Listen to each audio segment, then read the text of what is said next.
Good evening. Tonight we have the pleasure of welcoming Cara James, who is the Executive Director of the American Tinnitus Association. Other than the cost of hearing aids, I think tinnitus is the most frequent question we get here at HLAA. And absolutely, when we are exhibiting at other shows, people are always asking about the remedy for tinnitus. So without further ado, I know Cara has a lot of really great information. So go ahead and hit it, Cara. Thanks again for presenting this evening. Thank you so much, Nancy. So I'm Cara James. I became ATA's Executive Director in August of last year and have been quickly getting up to speed on this complex and often misunderstood condition we call tinnitus or tinnitus. I just want to do a quick disclaimer. I am not a doctor or a scientist, and our organization is not a provider of healthcare services, so all of the information that you hear tonight is for general information, and any specific questions you have about your experience or your condition should be under consult with a professional. So let's get started here. What is tinnitus? Tinnitus is the perception of sound in the ears or head where no external source is present. There's a lot of debate over the pronunciation, so I'd like to just say up front that some folks say tinnitus, some folks say tinnitus. Typically speaking, clinicians and researchers prefer tinnitus. More patients say tinnitus. I've also heard it's an East Coast, West Coast thing. People west of the Mississippi say tinnitus more often. You may hear me say this interchangeably. I go back and forth depending on my audience. So as long as we know, we're all talking about the same thing here tonight. So how common is tinnitus? We know about 50 million people in America experience tinnitus to some degree, with another, or 16 million of those experiencing it to a bothersome enough level to seek out medical care, and another 2 million of those are folks who experience it to such a debilitating degree that it's hard to function. How does this condition impact people on a regular basis? It can impact one's ability to hear, to concentrate. It frequently impacts sleep. It also impacts one's social life. If the tinnitus is to the level that it's hard to hear and they're trying to go to a restaurant or that sort of thing, it can be really hard to operate within noisy environments. And it can also affect one's personal relationships with their spouse. If one is using different sound therapy or television or radio, that sort of thing, to mask the sound of their tinnitus, that can have an impact on those who are living, in close quarters with them. Tinnitus can often be quite an isolating condition. It's not well understood. It's not seen or heard by those around you, and that can also create a lot of isolation, depression, and anxiety. And those with extremely debilitating tinnitus are often unable to work or function in society because it's just such a degree. We see that tinnitus not only has such a strong impact in one's personal life, it also has quite a societal cost. Tinnitus is currently the #1 service-connected disability for our veterans returning from Iraq and Afghanistan.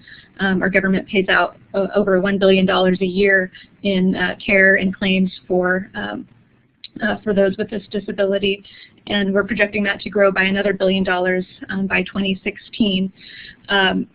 The total societal cost that we see in terms of lost productivity and healthcare costs, et cetera, is $26 billion a year. So just to give a sense of the impact and the scope of this condition on our society. So tinnitus is not a disease in and of itself. It is a symptom. This is a list of some items issues that commonly cause tinnitus. This is not a definitive list by any means. For most people, it's associated with hearing loss, which could come as a result of noise exposure or concussive exposure. Head or neck injuries can cause damage. Select diseases and disorders, say high blood pressure, is commonly associated with tinnitus. We also see jaw conditions like TMJ, frequently related to tinnitus. Less common are things like tumors and earwax or debris on the eardrum.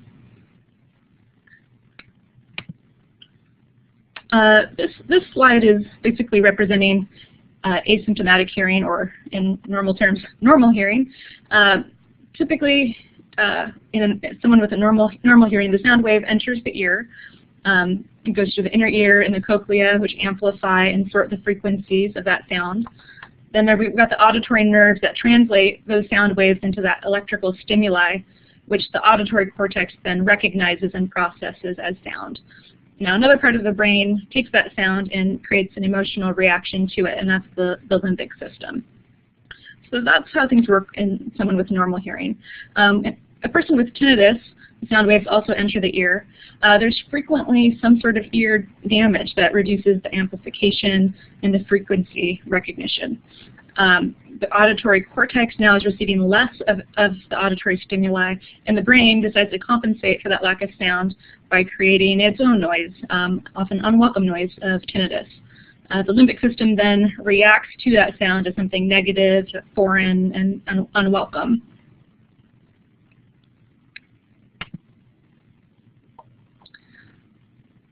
So essentially we have two elements here, the impact in the ear and the impact in the brain. So in the ear, there's some sort of damage to the hair cells, most commonly, or damage to the cochlea or eardrum or some kind of an obstruction. And the brain is seeing that lack of auditory stimulation, making up its own sound and negatively responding to it. So essentially, when the ear stops talking to the nerve cells or stops properly talking to the nerve cells, they start talking to themselves and the brain becomes hyperactive. Let's see here. Okay, so what separates the 50 million people who experience tinnitus to a general degree from the 16 million who experience it to a bothersome level? It essentially has to do with the limbic system, our emotional response. So I have an example here. Imagine you're walking down the street and you hear an unexplained rattling sound. Perhaps you've just come back from visiting your family, and your little grandchild Johnny has been playing with a rattle. And when you hear that rattling sound on the street, it reminds you of something pleasant, sometimes with your loved ones. That's one reaction to a rattling sound. Perhaps you actually just got back from a wonderful trip to Cancun, and you may associate that sound with that amazing mariachi band, and associate it also with good times, relaxation, a pleasant experience. Another person who hears that rattling sound could be someone like my colleague Ben, who has an old jalopy, and he interprets that rattling sound when he hears it as just dollars going down the drain, and a huge source of frustration.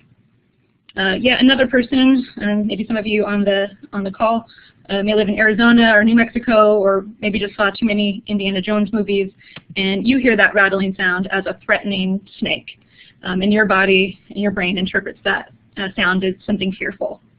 We have 4 different reactions to the exact same sound. Now, many of you are on the call today because you have tinnitus and you want to feel better, and we're going to get there in this presentation. But since most people here are looking for a definitive cure, I would like to state up front that there's presently no scientifically validated, quote, cure for tinnitus. You may see online a number of products positioning themselves as miracle drugs or cures, and I just want to state up front that those claims are unfounded.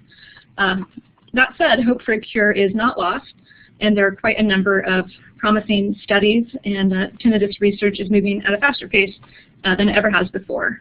For example, between 2004 and 2009, 444 patents were published related to tinnitus, which is leaps and bounds above the years before. The premise of most tinnitus research is around the idea of neuroplasticity, the ability for the brain to reshape and change itself. And I'd like to share, before we get into management strategies, a few interesting things that are on the horizons in terms of tinnitus research. You may have heard of vagus nerve stimulation. The vagus nerve is a cranial nerve that extends from the brainstem down to the abdomen. There are clinical studies and trials going on currently that patients are implanted with a stimulation device that seeks to reset the auditory cortex and other parts of the brain. Some other promising research is in the area of repetitive transcranial magnetic stimulation. Again, this is something that's working at changing the brain. It works to treat the central brain with strong magnetic fields that disrupt the electrical communications of the auditory cortex. Neuromodulation similarly uses neurostimulation to help cells basically unlearn the hyperactivity that we described before. And there are also a number of experimental drugs that are about to be in trial phases that essentially help the ear calm or subdue the excitability of the auditory pathways related with tinnitus. So fortunately, while we're waiting on science to provide more of that aha moment related to some of these studies, there are scientifically validated techniques for managing one's tinnitus. They fall into three categories: sound treatment, behavioral therapies, or behavioral treatments, and general wellness. And I will start by sharing a bit about sound treatments. Now, I'm not going to go quite in order of this slide. So many of you who are on the call have some sort of hearing loss. Hearing aids are often a useful tool for people with tinnitus, and the idea here is someone with hearing loss has less ambient sound to mask or cover up the sound of their tinnitus. So by bringing in ambient or environmental background sound through the use of hearing aids, one is able to focus less on their tinnitus sound. It's more part of the general environment of what they're hearing. So that is often an effective thing for folks with tinnitus and hearing loss combined. About 50% of people with cochlear implants report a reduction in their tinnitus. You may find it interesting to note that even a fully deaf person can hear tinnitus. So if you are in this boat and you qualify for a cochlear implant, that procedure may be useful to you in improving your tinnitus. Now I have both sound masking and sound therapy listed here. I'll share a little bit about the differences. Essentially, sound masking can be a device that can be worn in the ear to create that masking or covering up sound, whether it's white noise or music or something of that nature, to try to cover up the sound of your tinnitus. It's not a cure by any means, but it's a technique to try to no longer focus so strongly on the sound of one's tinnitus. Many hearing aids are now being developed with sound masking devices built in. Another, as I mentioned earlier, type of sound masking that one might use is using the TV, the radio, the fan.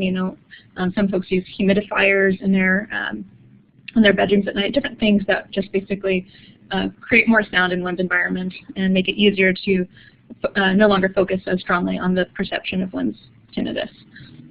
Sound therapy, on the other hand, is a device that a doctor would customize to the sound and frequency of your tinnitus. It's designed to stimulate your brain. It's been more researched and programmed to specifically retrain your brain to see the tinnitus as less bothersome. Typically, the device looks like an iPod or something that you would put in your ears, and it would play customized sounds.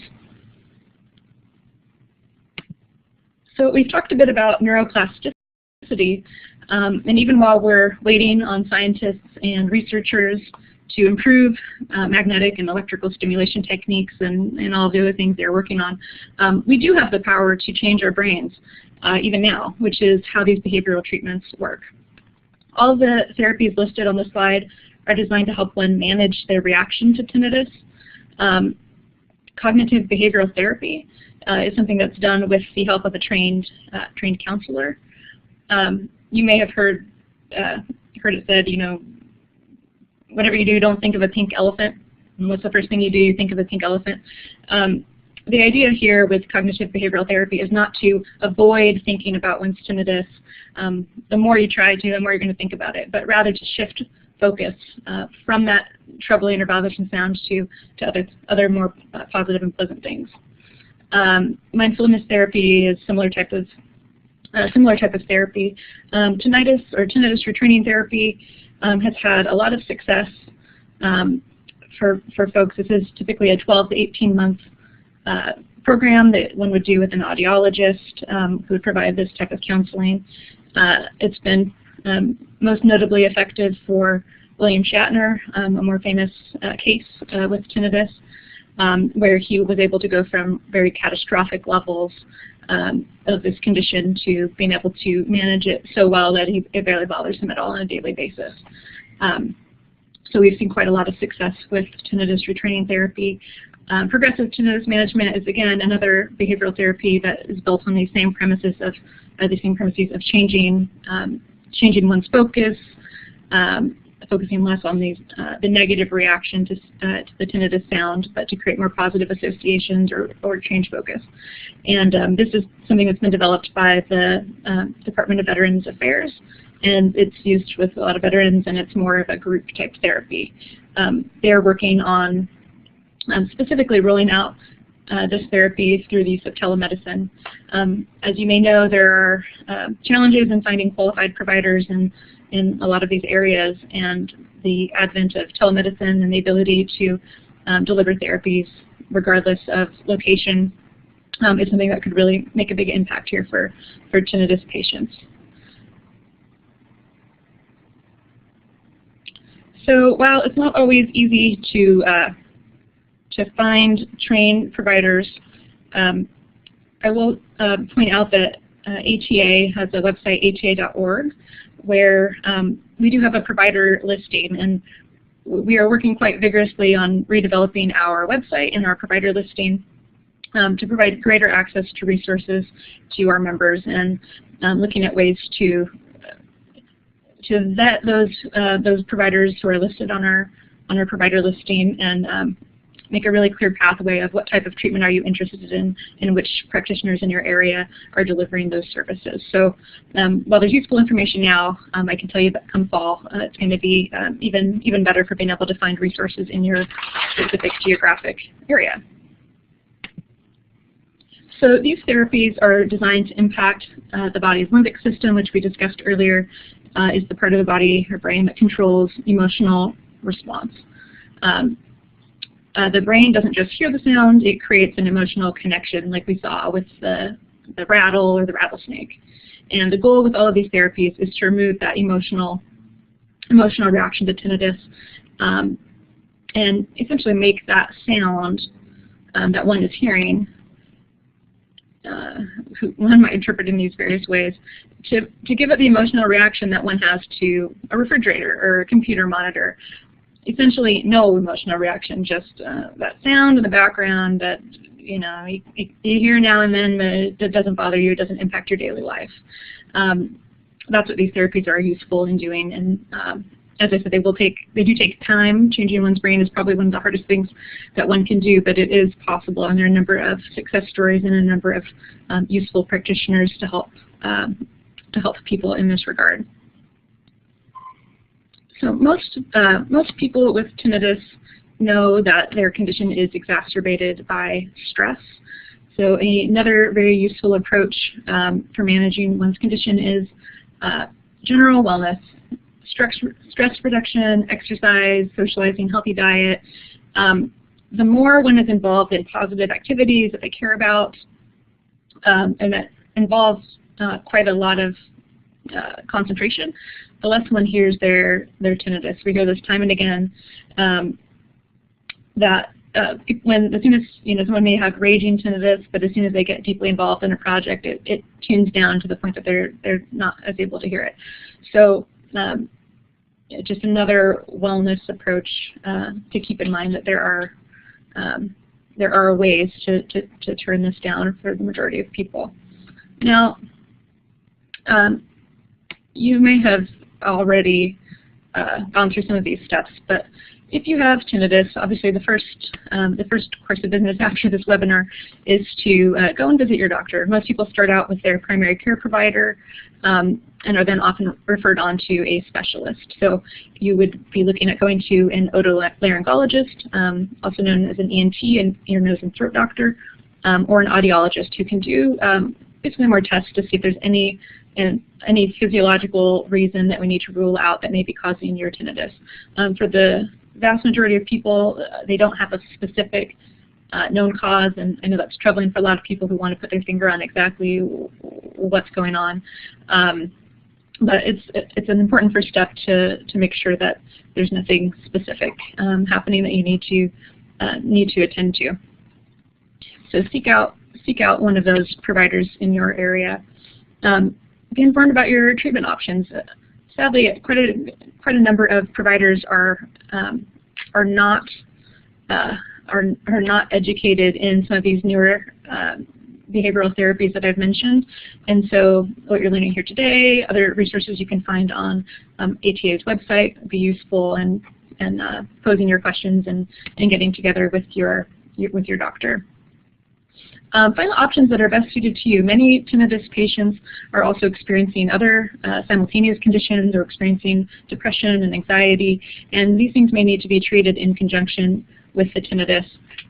It's best to talk about the specifics with your doctor and find the best option for you. Take action and stick to it. Some of the therapies we've discussed today are things that do take time, and as I mentioned with tinnitus retraining therapy, it can often take even 12 to 18 months of regular sessions. And don't give up hope. Don't quit a few weeks in. Press on and know that these therapies have been proven to help many people in your same position. And as we said earlier, just generally taking care of yourself.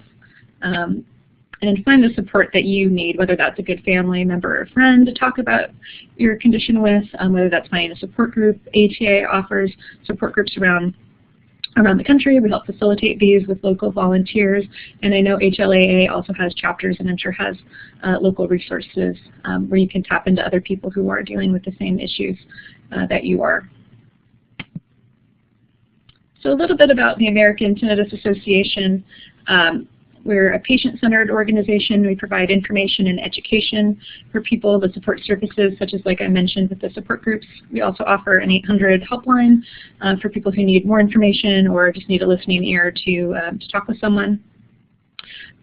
We are exploring more options for providing provider and professional development and education because, like I said earlier, we do have a pretty severe lack of trained providers in the country.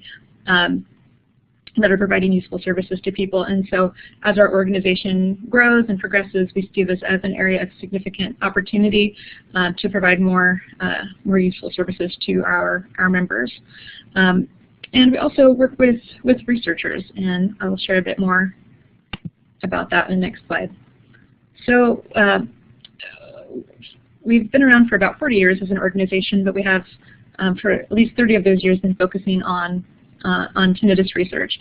We've invested nearly $6 million since that time, and our scientific advisory committee has developed a roadmap to a cure, which explores the different mechanisms and pathways that one is on to get tinnitus, and explores different types of therapies and customized therapies that may be useful in leading us to a cure or cures. Because there are so many different experiences of tinnitus, different areas of the brain impacted, it's not likely that there is one cure out there. But we are vigorously working to improve treatments and to bring about cures with this program. And we essentially offer grants to pilot studies to get the initial data that they need to go on and get greater funding and that initial data that they need to be able to further open up their studies. So there's, as I mentioned earlier, quite a lot of promising work being done, and quite a faster pace than we've seen before. Our organization also offers a resource that you may be interested in. It's our Tinnitus Today magazine. It's something that we offer to our members 3 times a year.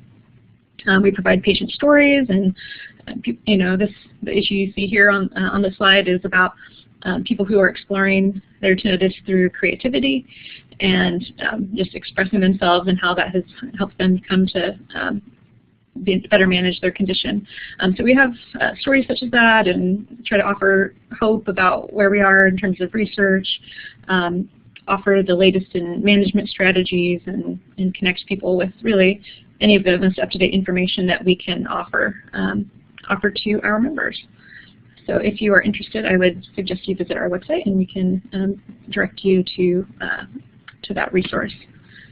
So in closing, I'd just like to say I hope you found this presentation useful and encouraging, and I will now turn things over to our moderator. Thank you. Thank you so much, Cara. A lot of really great information in your slides. I do have a question for you. I suppose it was back in about 2009 when reports from Iraq and Afghanistan, those veterans that served there were coming back with tinnitus and hearing loss, as you know, in greater numbers than ever before in history. And we at HLAA decided, boy, we got to do something to help these veterans, and we do offer a free membership and complimentary registration for our convention, but we're always racking our brains as to what more we can do. Have you formalized any kind of outreach to veterans, or what is ATA doing for them? Hey, Nancy, that's an excellent question. As I mentioned before, I just joined the association as our director in August, so I'm still getting up to speed on the whole history of our organization. As I have currently seen, I haven't found any particular programmatic areas as far as direct service goes to our veterans, but our organization has had a pretty robust advocacy program where we've lobbied for increased tinnitus research funding at the governmental level, and have been successful in that regards, getting $10 million committed from our government to fund tinnitus research in this last year. So there are a lot of efforts in that regard as far as more of a global scale and impact on research that will impact our veterans positively, but as far as direct services, that's not something we've yet done. This might be a loaded question, but if you had to guess, when do you think a cure will be available? Oh, can you hear me, Nancy? Okay. You know, that's a question we get pretty frequently, and I would like to say there's a definitive answer. In fact, I wish I had a little graph to explain what I'm going to try to do. So if you picture a graph where you got the x and the y axes, and I think most people would like to see the rate of progress, you know, as far as tinnitus research goes, as far as exponentially increasing. You know, each study builds on each other and leads completely upward to a cure. But really, the way research works is you go up a little, you learn something, you kind of plateau and try to learn some more stuff in that same area, and then you have another positive breakthrough, and then there's a little bit more of a static element there. And so it's kind of more of like a tiered step of getting to where you want to go, instead of just an always increasing line to get to your goal.